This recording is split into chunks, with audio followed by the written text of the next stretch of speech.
scène et la télévision québécoise. Un homme qui a toujours su également nous faire partager son respect et son amour de la langue française. Voici le lauréat du prix du meilleur comédien lors du MetroStar 1988, Monsieur Gilles Pelletier.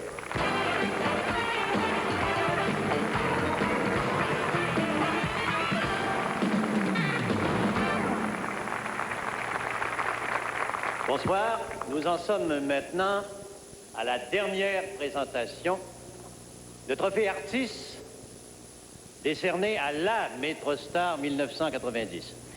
Parmi toutes les personnalités féminines que l'on retrouve chaque semaine au petit écran, certaines brillent davantage dans le cœur et la mémoire des téléspectateurs. Ces femmes ont réussi par leur talent et leur travail à s'imposer dans cet univers très densément peuplé qui est celui de la télévision d'aujourd'hui. Et le public, toujours généreux à l'égard de ceux qu'il aime, leur accorde respect, crédibilité et surtout fidélité.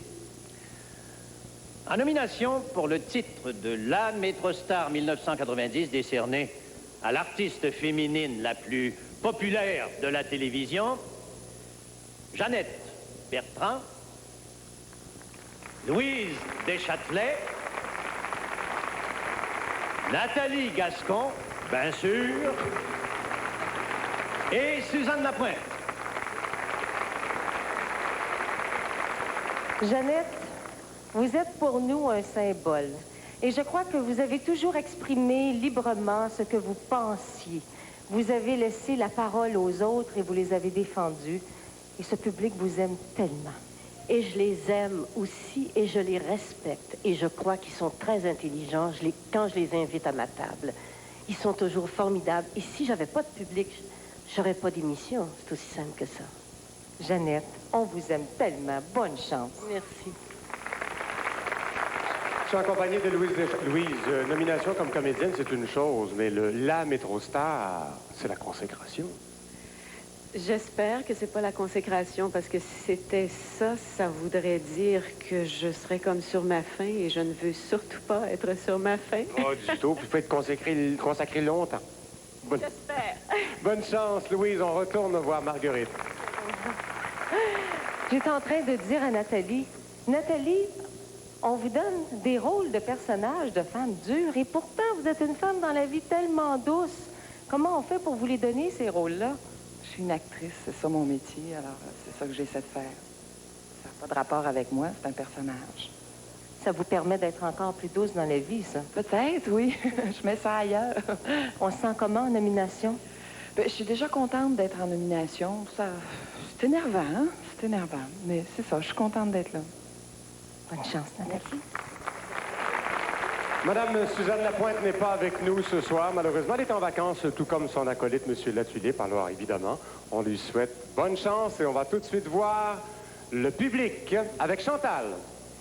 Eh bien, après le jour M chez Métro, c'est maintenant le jour J pour ces artistes en nomination. Monsieur Hurtaud, sans plus tarder, je vous rends l'enveloppe pour nous dévoiler le nom de la MetroStar 1990. Nathalie Gascon.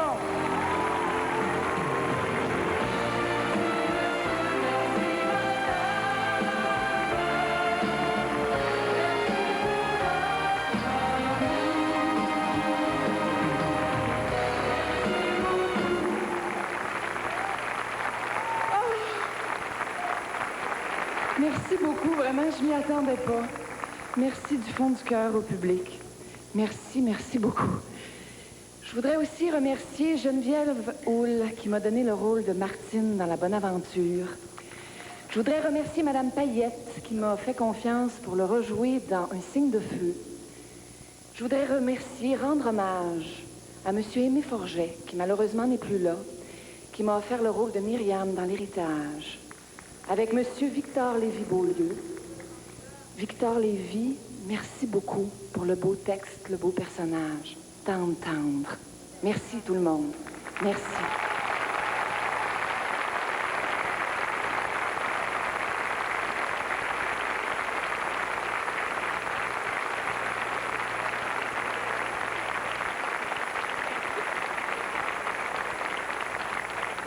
Eh bien, bravo à tous les lauréats et à toutes les lauréates.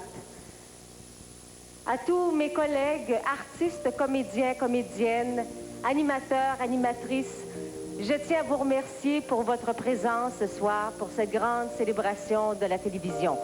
Il ne me reste plus qu'à vous dire bonsoir et surtout à vous remercier, vous, le public.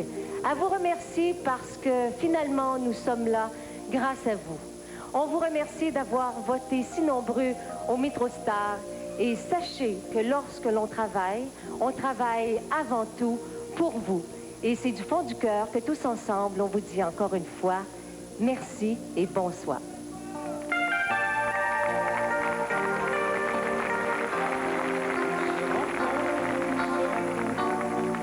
On le sent,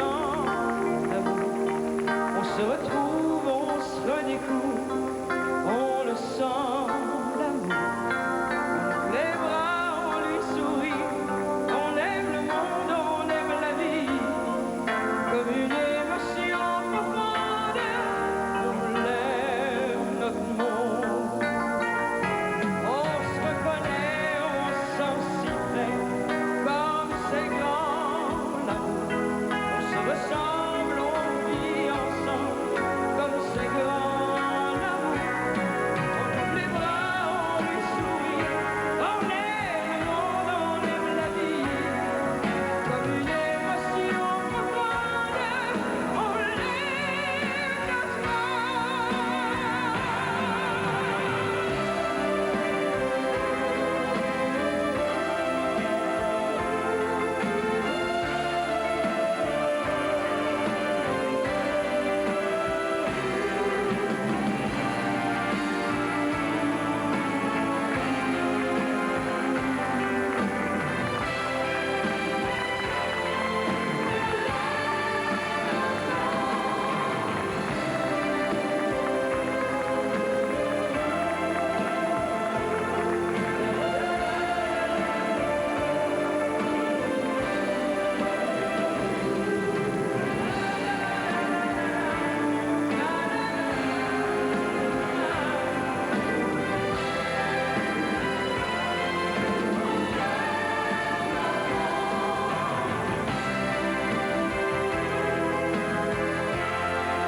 Le MétroStar vous a été présenté par CFTM, le réseau TVA et vos marchands Métro, en collaboration avec le Journal de Montréal et le Journal de Québec.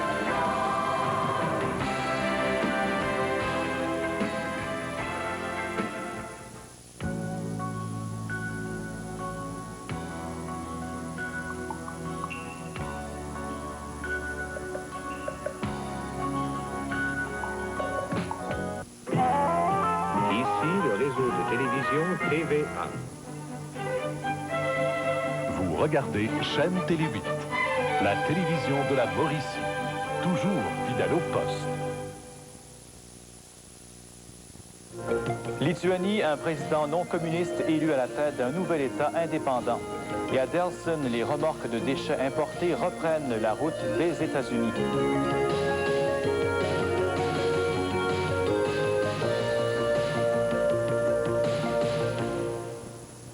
Bonsoir. Eh bien, on savait d'abord que l'Union soviétique était sur la voie des changements, mais des événements comme ceux survenus aujourd'hui montrent jusqu'à quel point le processus est irréversible. La Lituanie, l'une des 15 républiques qui composent l'Union soviétique, a officiellement proclamé son indépendance à l'égard de Moscou et s'est dotée d'un premier président non communiste. Tout cela s'est fait selon les règles démocratiques, mais le peuple lituanien a encore du travail à accomplir s'il veut concrétiser ses réformes. Gilles Rabine de la télévision française a préparé ce qui suit. Ces Lituaniens pensaient qu'il suffirait d'un vote du nouveau Parlement élu hier pour ajouter du vert et du jaune au drapeau rouge officiel.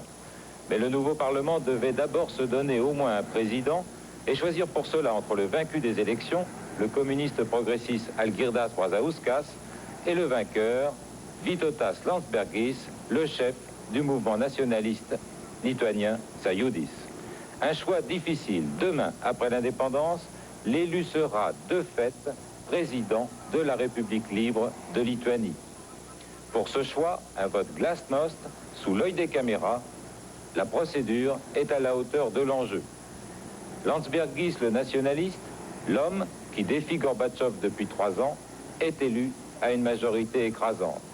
Mais il faudra attendre l'indépendance encore plusieurs heures. Avant, le Parlement doit voter une loi pour se transformer en constituante, écouter le rapport du Conseil des ministres sortant, voter une autre loi pour changer le nom de la République, voter le texte d'un appel au peuple du monde entier et le texte d'un autre appel au super-président du RSS qui sera élu demain. Quoique empreinte d'émotivité, c'est dans un calme relatif que s'est effectuée aujourd'hui la passation des pouvoirs au Chili. Au terme de 17 ans de régime, maintes fois qualifié de terreur, le général Augusto Pinochet a cédé la présidence chilienne à Patricio Aylwin, 71 ans, avocat démocrate chrétien, élu avec 55% des suffrages en décembre dernier. Patricio Aylwin dirige une coalition de 17 partis politiques. Ce dernier a d'ailleurs refusé de recevoir l'écharpe présidentielle de la part de son éternel rival. C'est le président du Sénat, Gabriel Valdés, qui s'en est chargé. Augusto Pinochet conserve cependant la direction des forces armées jusqu'en 1997. Et comme pour démontrer la fermeté de son autorité, les forces de l'ordre ont rapidement maté une manifestation d'opposants au pouvoir militaire. Ce qui n'a toutefois pas empêché le nouveau président Aylwin de gracier certains prisonniers politiques. Selon diverses sources, au moins 400 personnes seraient encore emprisonnées au Chili pour leurs activités politiques. Et ce n'est pas un hasard si le Chili en arrive là aujourd'hui. Gérard Pau résume pour nous les grandes étapes du pouvoir d'Augusto Pinochet.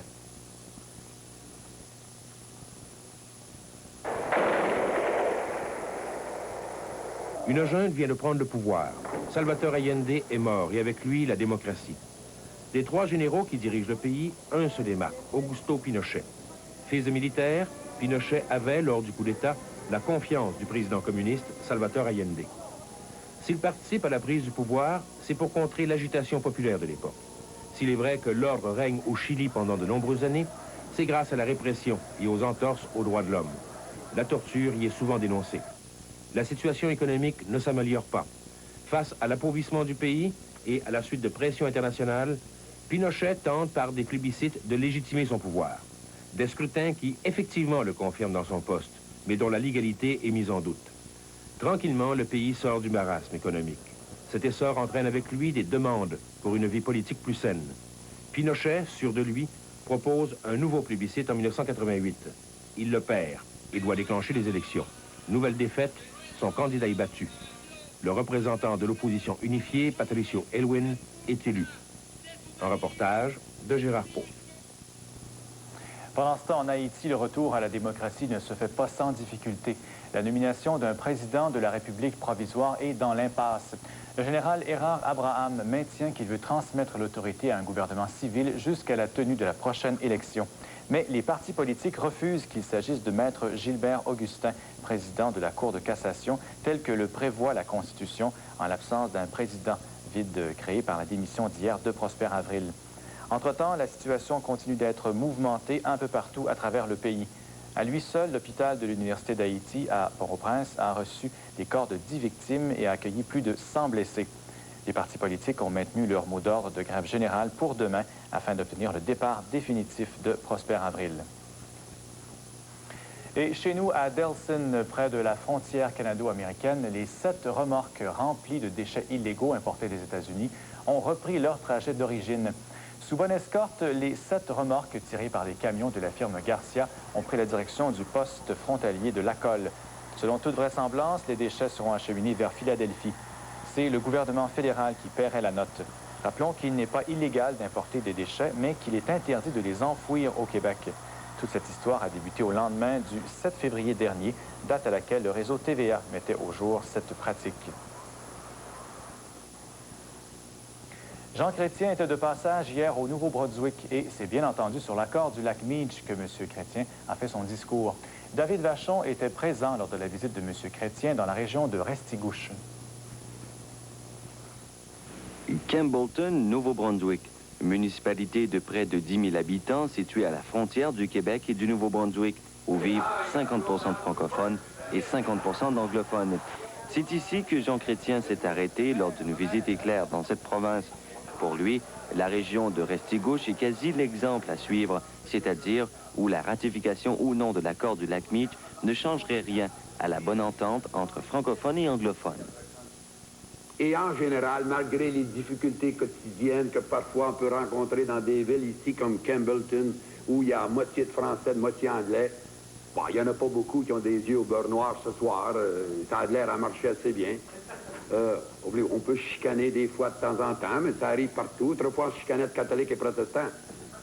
S'adressant à l'Assemblée presque exclusivement en anglais, c'est un Jean Chrétien aux propos rassurants que la population a rencontré, alors qu'un échec du lac Meech dans sa forme actuelle est de plus en plus probable. Dans une région comme celle du Restigouche, où francophones du Québec et anglophones néo-brunswickois ne sont séparés que par un pont, les mots lac Meech ont toute leur signification. En 1760, c'est ici que francophones et anglophones s'affrontaient pour la bataille historique de la Restigouche. 230 ans plus tard, les deux clans se rencontrent de nouveau, cette fois pour la bataille linguistique du lac Meech. Ici David Vachon à Pointe-à-la-Croix. Sheila Copps et Paul Martin ont uni leurs efforts à Saint-Hyacinthe où ils ont remporté 11 des 12 postes de délégués. Cette stratégie vise à freiner Jean Chrétien dans sa course au leadership. Patrick Marinucci signale cependant que cette coalition Copps-Martin a été moins fructueuse dans le comté de Saint-Jean. Sheila Copps a le vent dans les voiles. Et pour battre Jean Chrétien, elle est prête à unir ses troupes à celles de Paul Martin, mais dans certains comtés seulement. Il n'y a pas de deal, pas d'alliance globale qui se fait avec aucun candidat que ce soit. Je pense que les sorties de M. Lapierre démontrent un petit peu le fait que la campagne de M. Martin est en train de crever. C'est à Saint-Hyacinthe que ce mariage de raison a subi son premier test. Le clan Martin n'a guère apprécié la tactique de l'équipe Chrétien, qui a présenté une liste de délégués sans les associer à Jean Chrétien. Où est-ce qu'il est marqué, Jean? Denis, c'est le premier à l'emploi. Ça, c'est la liste. N'empêche que les délégués du tandem Martin-Copps ont raflé 11 des 12 places en jeu. Enthousiastes, les organisateurs de Paul Martin et de Sheila Copps se sont dit prêts à retenter l'expérience dans certaines circonscriptions. L'harmonie est cependant loin d'être parfaite. Jean Lapierre réplique à Sheila Copps que les chiffres parlent d'eux-mêmes. Aujourd'hui, elle a ses premiers délégués et nous sommes à quelques centaines déjà. La formule du mariage a ses limites. À Saint-Jean-sur-Richelieu, l'équipe Chrétien a fait élire ses 12 délégués. Ce qui fait que pour l'instant, les troupes de Jean Chrétien mènent au Québec avec 109 délégués élus sur 200. Paul Martin en a 88 et Sheila Copps 3. S'il obtient 50 % des délégués du Québec, Jean Chrétien deviendra sans doute le prochain chef du Parti libéral. Patrick Marinucci à Saint-Jean-sur-Richelieu. Et qui n'a pas entendu parler de l'accord du lac Meech, cette saga politique qui soulève les passions à travers tout le pays? Eh bien, le lac Meech, c'est aussi et avant tout un site bien réel situé à la frontière du Québec et de l'Ontario. Gisèle Galichan nous amène au lac Meech pour une petite leçon d'histoire. La première fois que le lac apparaît sur une carte géographique, c'est sur celle de Joseph Bouchette, arpenteur géomètre du Bas-Canada en 1831. Il n'a pas de nom et est situé dans une réserve du clergé anglican. On le retrouve avec le nom de lac Charité sur une carte d'Eugène Taché en 1870 et en 1880. Ce n'est qu'en 85, sur une carte réalisée sous la direction du curé Labelle, celui des belles histoires des pays d'en haut, qu'on trouve pour la première fois l'appellation Meech. À la Bibliothèque nationale du Québec et à la Commission de toponymie, on apprend que le lac tient son nom du pasteur Asa Meech, médecin et cultivateur installé à l'extrémité sud du lac et qui a servi la population du canton de Hull pendant près de 30 ans. À l'Université Laval, en 1952, un jeune bachelier en sciences appliquées a fait sa thèse de maîtrise sur